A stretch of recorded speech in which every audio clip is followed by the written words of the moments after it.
Hi everyone, how are you today? I hope we are all doing good.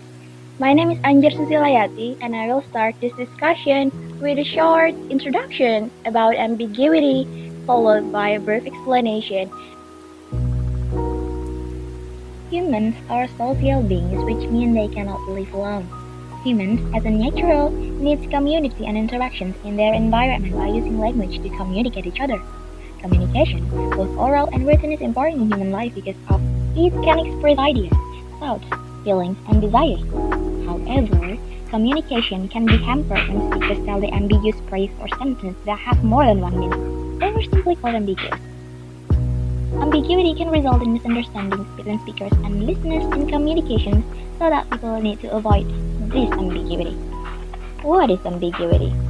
Ambiguity is a phenomenon where an expression can have two or more distinct meanings, and it is pervasive at all levels of the linguistic system. So this is as usual as sometimes people do not get what we say to them. It is not because they do not hear it or something. Occasionally we say a sentence which has more than one meaning. As a result, the listener will have some different interpretation, and this will make confusion for the listener. Before we are going to the main discussion, which ambiguity in syntax, let's take a step back a little to the concept of semantics. Now, semantics is a branch of linguistics which deal with meanings. The semantic subfield, which is concerned with words' meanings and their relationship, is called lexical semantics. Whereas the other semantic subfield is sentential semantics, which is concerned with the meaning of persistent sentence. There are some cases when the semantic rules are violated. The first case is when a sentence is not making any sense. A sentence like, "My brother is the only child." Sentence like the example are called animal sentence. Animals occur when words with contradictions or value exist in one sentence. And the other semantic rules breaking case is metaphor. Metaphor actually has meaning, non-literal meaning. Unlike animal sentence, metaphor can be interpreted. For instance, like the proverb saying "time is money," which means that someone shouldn't waste his time because he could be using it to earn money.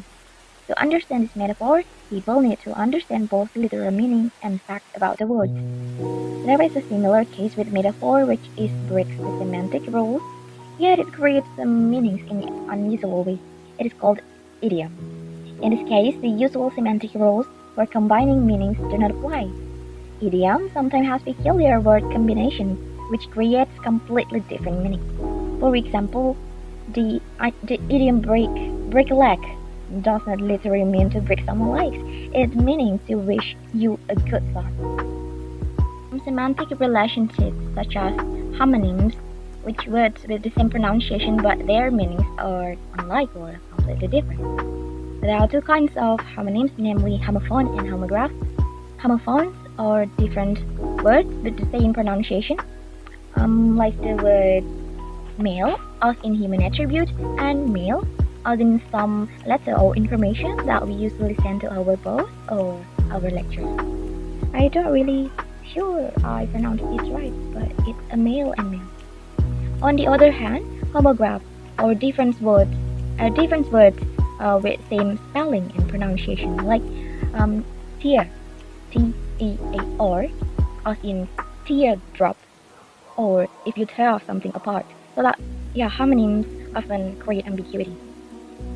The next one is polysemy, which means a word with multiple meanings.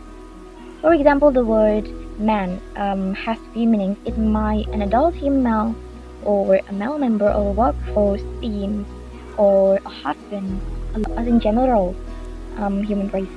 The next one is synonym, which means words with the same or nearly the same meaning, like the word sofa and coach is one example of synonym. And then synonyms are often used for paraphrasing a sentence. And then there is also antonyms, the oppositeness of words, like fast is opposite of slow.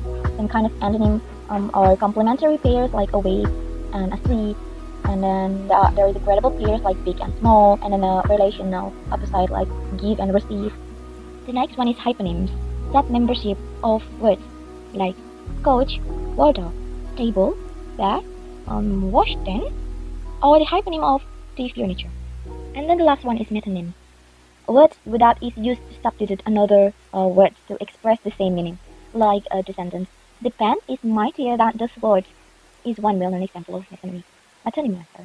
This of the pen refers to the written words, meanwhile the sword refers to the military words. We are moved to the next part, syntax theories. Syntax is the study of principles and rules for constructing sentences in natural language. Herman Waker explained the syntax as determining the relevant component parts of a sentence and describing these parts grammatically. That is a theory about syntax. The next is syntax components, or in bahasa is component syntax. There are several syntax components. The first is constituent, building blocks which pattern in certain ways to form large and large units, the large unit being the sentence. The order is like this: sentence, clause, phrase, word, and morpheme. The next is word class. There are several classes of words, namely noun, verb, adjective, adverb, and preposition. Or in bahasa is kata benda, kata kerja, kata sifat, kata keterangan, dan preposisi. The next is phrase structure. Phrase structure includes namely noun phrase, verb phrase, adverb phrase, adjective phrase, and prepositional phrase. The next is clause, namely the constituent sentence, and one more is sentence structure, namely is grammar.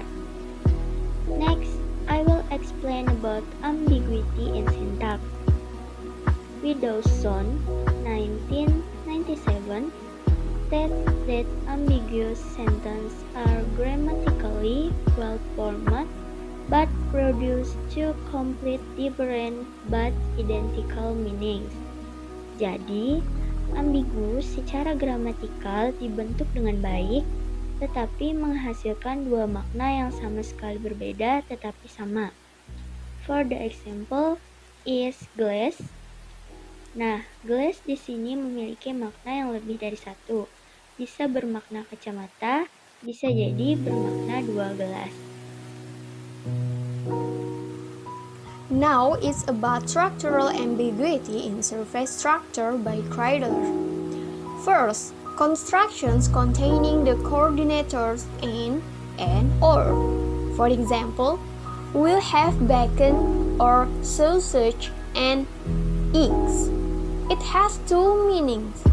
You can see that it can be bacon or sausage and eggs, or bacon or sausage and eggs. Can you get it? Okay, next. The second is a coordinate head with one modifier. For example, the only people left were old men and women.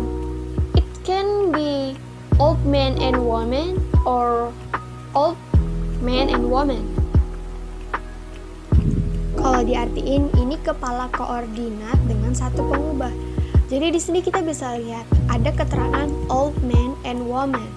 Nah, ini bisa menjadi dua, old man and woman or old man and woman. Jadi yang tua itu hanya lelakinya atau yang tua itu man and woman-nya. Nah, ini ambigu. Okay, next. The other example is a complement and modifier. You can see the example. The sentence example is the tourist object to the guide that they couldn't hear. It has two meanings. Jadi, di sini ada pelengkap dan pengubah yang hanya ada satu. Kata-kata contoh yang kalian lihat itu bisa bermakna dua. Objected to the guy that they couldn't hear, or it can be object to the guide that they couldn't hear. And now is deep structure ambiguity. We will give you example about deep structure ambiguity. The first is gerund plus object or participle modifying noun. For example, overtaking cars on the main road can be dangerous. It has two meanings. It can be overtaking cars is dangerous, or cars overtaking are dangerous. And adjective plus infinitive tied to subject or to complement. For example, the chicken is too hot to eat. It can be too hot to eat anything or too hot for anybody to eat it. Jadi katanya ayamnya itu terlalu panas untuk dimakan. Yang panas itu si ayamnya untuk makan segalanya, atau terlalu panas untuk orang-orang makan ayam itu. Jadi ada dua arti dan ini ambigu. Dan bentuk kata-kata yang seperti ini adalah ambigu. Yang terakhir itu ellipse in comparative constructions. For example, I like Mary better than John. It has two meanings. The first is better than I like John, or better than John likes Mary. Okay, maybe that's all from us, from 8 group. Thank you for watching. Please feel free to ask, and bye-bye. Wassalamualaikum warahmatullahi wabarakatuh.